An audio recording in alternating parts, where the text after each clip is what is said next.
Good morning, and today is day 8. Hey, we made it through the first week, and in flying colors, I'll tell you.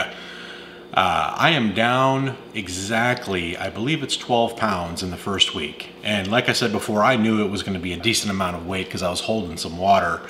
But I'm going to pull up the chart here. As you can see, my plan and what actually happened was very, very close.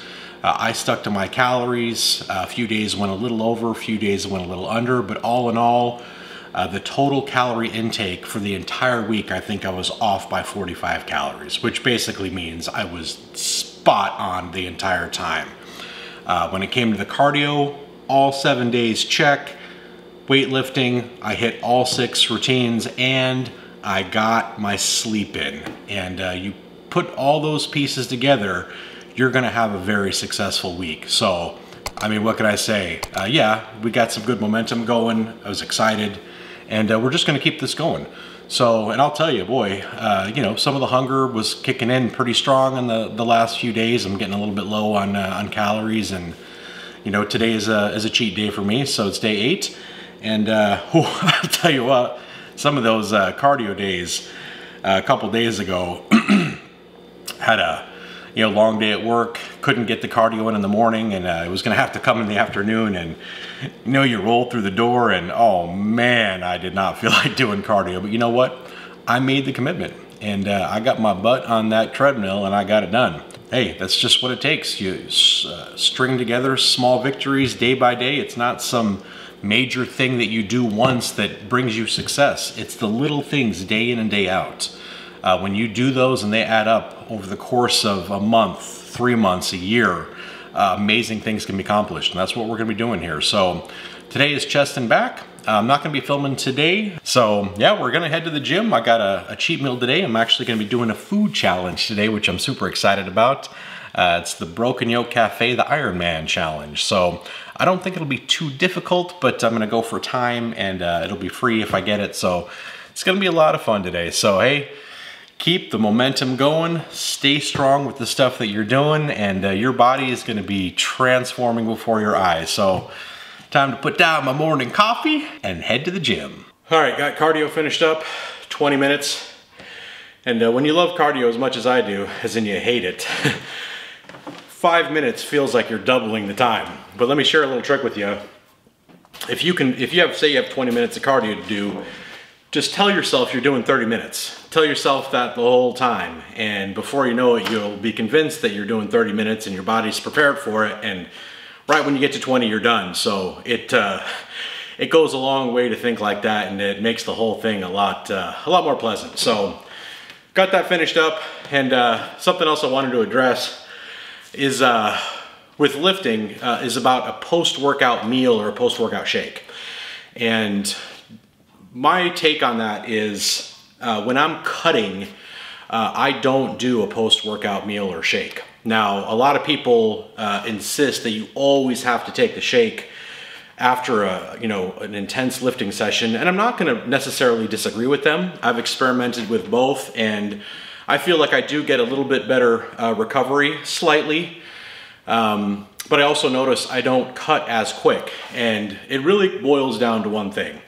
I always try to do too many things at once. And what is my primary goal? Well, right now, my primary goal is to cut weight and lose body fat for this 12-week transformation.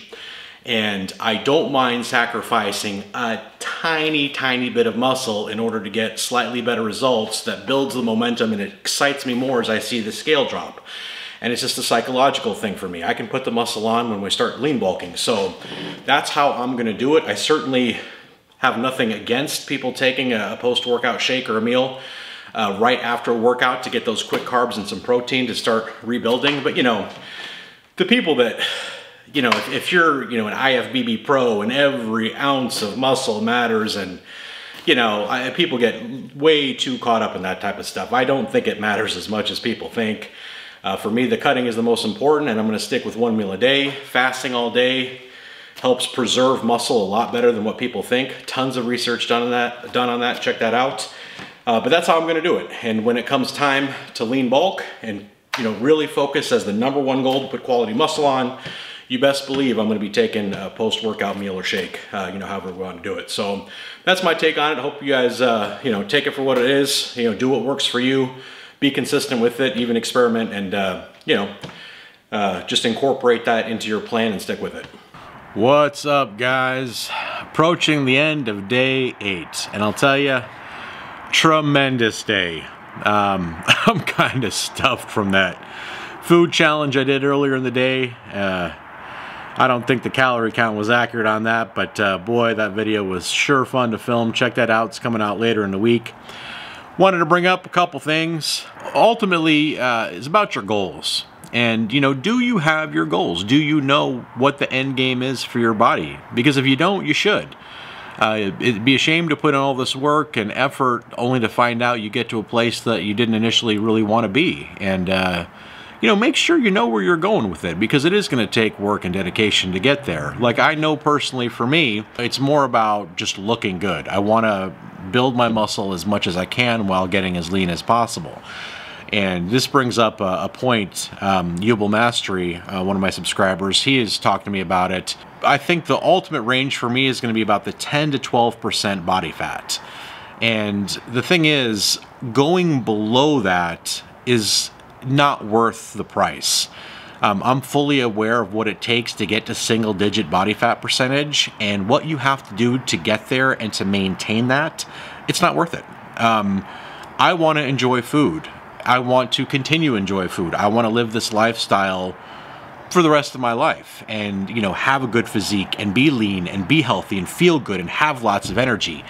When you start to get into the single-digit body fat percentage, and don't get me wrong, different people's body types are different, but for the most part, if you're not taking huge amounts of growth hormone and insulin and IGF-1 and all these other cocktails that, you know, these pro bodybuilders and other people are taking, T3 hormones, and, you know, to get to the single digits requires so much strict dieting that it's just not worth the price you have to pay. So for me, I know my end game. It's about 10 to 12% body fat. I should be quite lean, but I think I could be very happy with that. But I know where I want to get to, and I am working hard to get that. Figure out what you really want. You know, figure out what you want and figure out the price you have to pay to get it, and resolve to pay that price. And once you do that and make that decision and commitment, you can bear a lot of torture and pain on the body because you know what the end game is. So just wanted to talk to you guys about that. I hope you guys are sticking with me. I mean, this is the start of the second week. I mean, this week just flew by. I don't know if it was the same for you guys as it was for me, but I mean, where did it go? Like, it just gone. And you know what? The second week, it's going to do the same thing. And third week, and before you know it, this 12 weeks is done. You know, so a lot of people are like, oh man, 12 weeks. Oh, that's so long. 3 months, you know, of dieting and cardio and this. I'll tell you what, the time is going to go by anyway. Like, and it's going to go by so much faster than you think. Just do the things you want to do to have the body you want. You know, have the discipline necessary to go through these small steps each and every day. And man, when you get to the end of that 12 weeks, like I said, it'll be here in a blink of an eye, but your body, how you feel, your self-esteem, oh, I mean, I can't tell you just what it's going to do to your life to have that discipline for that amount of time, to do these things that you've probably been wanting to do for years, heck, maybe even your whole life, and you just never got around to doing it. Hey, if not now, when? You know, like, when is the best time to do it? Again, it's never easy to start. And once you start, make that commitment, it gets easier and easier and easier as time goes on. As you start seeing the results, as you start seeing your body change, you know, it's after a period of time, they say it takes 21 days of consistent action to form a habit. You know, maybe more or less for some people, but, you know, you start stringing those consistent days, day after day together, and, you know, before you know it, you get to the point where you're not even thinking about going to the gym or cardio. It's just automatic. It's just something you do. The diet, counting the calories, all these small disciplines, like I said, they stack up. They add up to big changes over a longer period of time. Yeah, you're not going to see much over the course of a day or even a week. Or heck, even a month. If you got a huge amount of weight to lose, say when I started at 350 pounds, let me tell you something, losing 30 pounds you know, that may be a lot for some people, but when you go from 350 to 320, let me tell you, you went from a fat pig to just a slightly smaller fat pig. Like, I know. Like, I had to put in all that work and effort, the gym, the dieting, and 30 pounds is a lot to lose. And you look in the mirror and I'm like, dang, I feel like I look exactly the same, you know, and that can be hard to deal with. It's like, you know, and that's where you get into that garbage. Oh, forget this, you know, I'd rather be fat and happy garbage. You know, well, just keep doing that. And before you know it, you're going to look in the mirror and look at that before picture and you're like, whoa, what happened? You know, everyone's going to notice. So, man, I just want to encourage you guys, don't give up. Stick with it. Yes, it's hard. It takes effort. But, you know, the time is going to pass no matter what you do. You might as well make the most out of it. So we are in this together. We are going to change our bodies together. Show me the before and after photos. I want to see the transformations. You know, you don't have to do it exactly the way I'm doing it. Do it the way that fits and works for you, as long as you're doing it. That's what matters. So, hey guys, thanks so much. It's been a fabulous day. Can't wait to carry on with this week and just keep seeing these results. Body is just going to keep changing. So you guys stick with me. Stick doing with what you're doing. And hey man, I'm excited. So thanks for joining as always, and we'll see you next time.